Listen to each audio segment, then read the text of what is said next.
हमारी वाणी, हमारी आवाज़ संत कृपा से ही चलती है। और वास्तव में जीवन का प्रकाश में मार्ग दिखाने वाला अगर कोई है, तो वह सनातन धर्म के संत ही हैं। हमें अगर वास्तव में जीवन के बारे में जानना है, जीवन को महसूस करना है, आगे हमें क्या करना है, इन सब बारे में अगर आपको आभास करना है, तो आपके पास एक ही मार्ग है, संत सेवा का मार्ग, संत दर्शन का मार्ग। अब देखिए इतनी सीढ़ियाँ हैं, इन सीढ़ियों से चढ़ कर के इस पर्वत में अभी पहुँचेंगे। वहाँ गुफ़ा एकदम वातानुकूलित है, वातानुकूलित गुफ़ा। वरदान है ईश्वर का, जो गर्मियों में ठंडक देती है और ठंड के मौसम में वही गुफ़ा गर्म हो जाती है।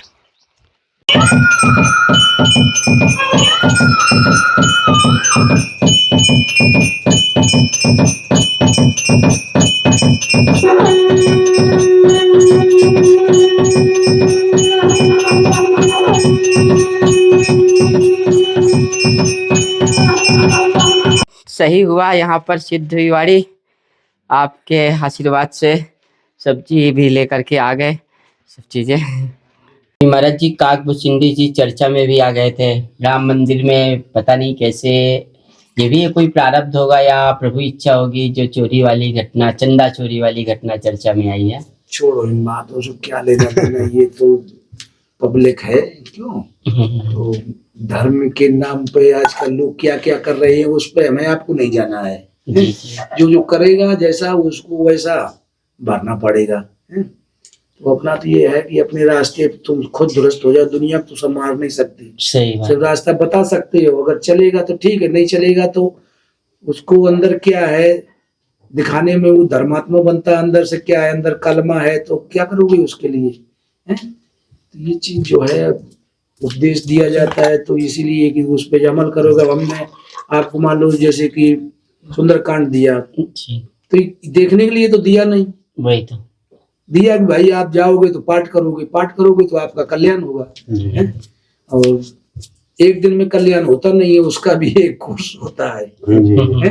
जैसे कनो ऋषि मुनि भी कनो जरूरी नहीं एक ही जन्म में वो मोक्ष हो जाएगा, एक ही जन्म में भवसागर पार कर जाए, उनको भी मालूम नहीं क्या जन्म लेने पड़ती है? बराबर चलते रहते हैं। फिर तपस्या छूट गई, फिर आगे जन्म हुआ, फिर आगे उसी जगह से आगे बढ़े, फिर आगे बढ़े, कोर्स पूरा हो गया, निकल गए। तो इसी तरीके से कोई कार्य करोगे तो उसका आपको दृढ़ता से चलना पड़ेगा है। और सत्य पर चलने के लिए आपको रास्ते में कांटे भी मिलेंगे। अब कांटे मिल गए तो रास्ता थोड़ी छोड़ दोगे, रास्ता छोड़ दोगे तो फिर भटक जाओगे।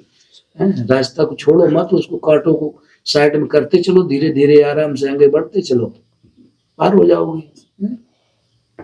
यात्रा का यही है, पीछे मुड़ कर मत देखो, लक्ष्य देखो हमें क्या करना है जी।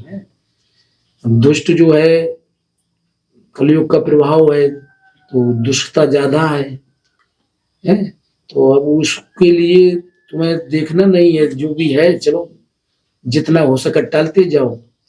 और फिर जब कोई बात आ जाए तो फिर जितना टालना भी नहीं जाता, फिर सीधे अड़ा भी जाता है। इसमें ये नहीं है जैसे लोग कहने लगते हैं कि ऋषि मुनि महात्माओं का लड़ाई झगड़ा काम नहीं है? लेकिन ऐसा नहीं होता है। ऋषि मुनि महात्मा लड़ते भी है। कब लड़ते हैं? अपने स्वार्थ के लिए नहीं, जब धर्म की हानि होती है या कोई गरीब को सताया जाता है, उस टाइम साधु महात्मा फिर नहीं देखता है? जैसे औरंगजेब हिंदुओं को सता रहा था, तो इसी चित्रकूट भूमि की इतिहास है कि यहाँ नागा जो संत थे उन्होंने युद्ध किया था और औरंगजेब की सेना को परास्त किया था है? तो ऐसे काफी दृष्टांत है। जैसे परशुराम जी थे, तो उन्होंने दुष्ट राजाओं का दमन किया था है? जो दुष्ट राजा थे, गरीबों को सताते थे, उल्टे सीधे कर लेते थे, तो उनको परशुराम जी ने उनका कत्लेआम कर दिया था है? दिया है कितने बार उन्होंने क्षत्रियों को विनाश किया, लेकिन क्षत्रियों का सभी को थोड़ी विनाश किया, जो दुष्ट क्षत्रिय थे उन्हीं को विनाश किया। और भी ऐसे काफी है, मतलब जैसे कि ऋषि मुनियों, जैसे कि अगस्त जी थे तो राक्षसों को वो खाई गए थे। तो ये चीज जो है, धर्म की जहाँ गिलानी होती है तहाँ साधु मतलब तलवार भी उठा सकता है, ऐसी बात नहीं है। लेकिन वैसे अपने स्वार्थ के लिए वैसे उसको मतलब नहीं होता, भगवान की सेवा में लगा हुआ है तो कोई दिक्कत नहीं। पुराणों को पढ़ते लोग उसको भाव में नहीं जा पाते, उसको समझ नहीं पाते क्या इसका अर्थ है, तो उल जलूल उसमें भाषण करने लगते हैं, समझ नहीं पाते हैं, वो पुराण बोल जाते हैं। फिर जब उसमें ज़्यादा फिर तर्क वितर्क होना चालू होता फिर फंस भी जाते, कहानियाँ ऐसी हो जाती। तो महाराज जी, जैसे हमारे जीवन में जो रिश्ते नाते आते हैं, तो क्या वो पूर्व जन्मों के किसी प्रारब्ध की वजह से ही आते हैं? रिश्ते नाते कोई प्रारब्ध से नहीं होते हैं। अच्छा। रिश्ते नाते तो भगवान अपनी इच्छा से मतलब कर देते हैं। तो ये प्रारब्ध कुछ नहीं होता। प्रारब्ध इतना होता है, कुछ प्रारब्ध मान लो कैसे कि जैसे कि आपने किसी का धन हरण कर लिया, तो ये तुम्हारा प्रारब्ध हो गया, तुमने किसी का धन हरण कर लिया और उसको दिया नहीं। अब वो तुम्हारा पुत्र बन के भी आ सकता है अपना धन निकालने के लिए। ऐसी काफी दृष्टांत हुई है, एक कहानी बताई जाती है कि किसी ने किसी का धन हर लिया था, दिया नहीं। अब वो उसी धन के उसमें मतलब खत्म हो गया, धन की शोक में खत्म हो गया। तो खत्म हो गया तो वो उसी के यहाँ पुत्र बन के आ गया। जब पुत्र बन के आ गया तो फिर वो बीमार पड़ गया। बीमार क्या, वो तो दुश्मन था, मान लो पुत्र थोड़ी था। बीमार पड़ा तो अब पुत्र इस जन्म के हिसाब से उनका पुत्र, अब उसको लिए अस्पताल में जा रहे, ये हो रहा वो हो रहा, खूब रुपया उसने खर्च करवाए, जितना उसका था सूद ब्याज सहित उसने सब खर्च करवा दिया। इसके बाद में जब लास्ट हुआ तो एक दिन वो हंसा, तो ये हुआ कहना क्या बात, ये हंसा क्यों, उसका मतलब कुछ फायदा हुआ। तो उससे पूछा भाई क्या बात है, क्यों हंसे क्यों, तो उसने कहा तुमने हमें जाना नहीं। तो उन सब कोई चक्कर पड़ गया, क्या बात है ये तुमने जाना नहीं, कही कि हम वही है जो तुमने हमारा धन हड़पा था, आज से हमारा तुम्हारा हिसाब खत्म हो गया, अब हम जा रहे, खत्म हो गया। तो ऐसी भी औलाद हो जाती है। और अब ये रिश्ता कोई थोड़ी हुआ, ये तो एक प्रारब्ध, तुम्हारा संस्कार जो था तुम्हें प्रताड़ित करने के लिए भगवान ने उसको भेज दिया।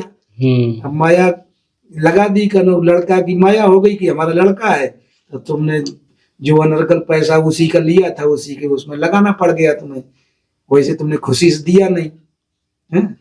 तो ऐसे काफी उदाहरण आते हैं पुराणों में। तो ये चीज जो है ये कोई वो नहीं होता रिश्ता का। तो ऐसे मतलब जैसे पति पत्नी के भी रिश्ते होते हैं जिनमें कोई कहीं प्रताड़ित कर रहा, पति करे या पत्नी करे, या कभी कभी मान लीजिए किसी के पति की मौत हो गई तो पत्नी विधवा हो जाती है, तो ये सब भी कुछ प्रारब्ध की वजह से ही होता है।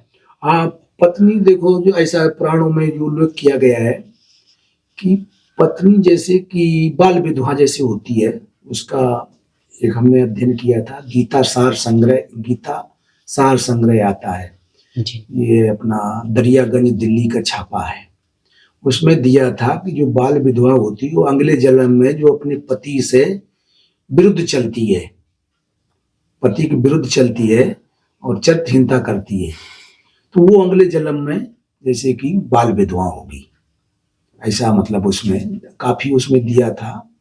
तो पूरा तो इतना याददाश्त नहीं रहता है, लेकिन कुछ कुछ खास पॉइंट ऐसे दिमाग में जैसे चढ़ जाते हैं।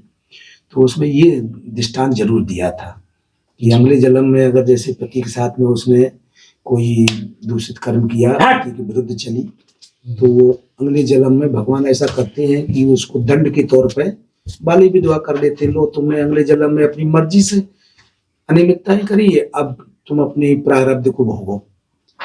तो कुछ को एहसास हो जाता है कि भाई हमने अगले जन्म में कुछ किया होगा तो उसका हमें भोगना पड़ रहा है, सुधार भी हो जाता है। और बहुत से ऐसे होते हैं नहीं सुधार होता है तो उसका फिर और प्रारब्ध बन जाता है, तो उसको नरक भोगना पड़ता है। ये सब दिया जाता है ऐसा। और भी काफी ऐसे दृष्टांत दिए जाते हैं, जैसे धनाढ़ वाला अभी आपको बताया, वो भी एक प्रारब्ध ही होता है ऐसे।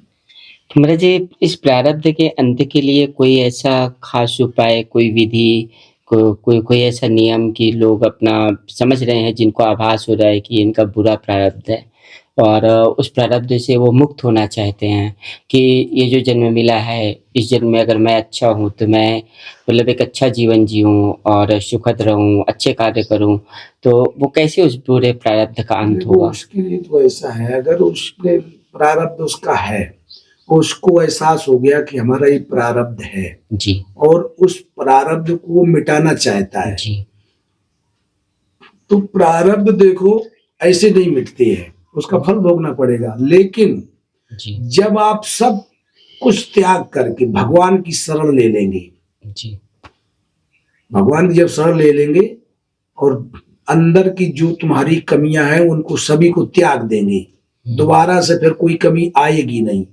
तो उसके लिए जैसे अपना राष्ट्रपति क्षमादान करता है, ऐसे भगवान भी क्षमादान कर देते हैं, हाँ, तो अपनी शरण में ले लेते हैं। लेकिन दोबारा जब तुम्हारे अंदर कोई ऐसा दोबारा से कोई गलत घृणित काम होगा नहीं, तब है। ये नहीं कि अभी आपने प्रारब्ध तुम्हारा आया तो एहसास हो गया तो वो आप क्षमा याचना करने लगे और फिर इसके बाद में आपको आराम हो गया तो फिर वही कर्म करने लगे, तो उसके लिए ये नहीं होता है। भगवान का बिल्कुल जो सच्चा भक्त हो जाता है, भगवान उसको क्षमा कर देते हैं, दुष्ट से दुष्ट हो उसको भी क्षमा कर देते हैं। लेकिन क्षमा उसे करते हैं जो पक्का भगवान की शरण में आ जाता है और दुष्टता को त्याग देता है, उसको क्षमा करते हैं। अब ये थोड़ी दुष्टता क्षमा के लिए प्रार्थना कर रहा है और भगवान का सच्चा भगत भी नहीं है और अंदर दोबारा से कर्म भी घृणित करने की उसकी कामना रहती है, तो उसको नहीं क्षमा करते। बिल्कुल जो उसने घृणित कर्म को त्याग दिया और भगवान की शरण ले ली, भगवान का हो गया, तो उसको भगवान जैसे कि अजामिल था, गड़का थी और भी ऐसे काफी आती है, तो महापापी थी, उनको भी भगवान ने मोक्ष कर दिया। लेकिन कर दिया जब वो उस चीज को एहसास कर गए और भगवान की शरण ले ली और घृणित कर्म को त्याग दिया। ऐसा हो प्राणों के आधार पे है। तो अब जिस स्थान के नाम में ही सिद्ध हो, वास्तव में वहाँ बोली गई वाणी क्यों ना सिद्ध हो जाए। जैसे हमारी एक वाणी सिद्ध हो गई, हम संत महाराज से पहले ही दर्शन में बोल रहे थे कि महाराज जी बहुत सारी सब्जी लेकर के आएंगे। फिर कुछ ऐसा हुआ कि वास्तव में हमारे साथ सौरभ शामिल हुए, अखिलेश शामिल हुए और विवेक सब मिलकर सब्जी भी लाए और इतनी धूप में इन सीढ़ियों को चढ़ने का, परिश्रम का बहुत ही गहरा अनुभव हमें महसूस हुआ है।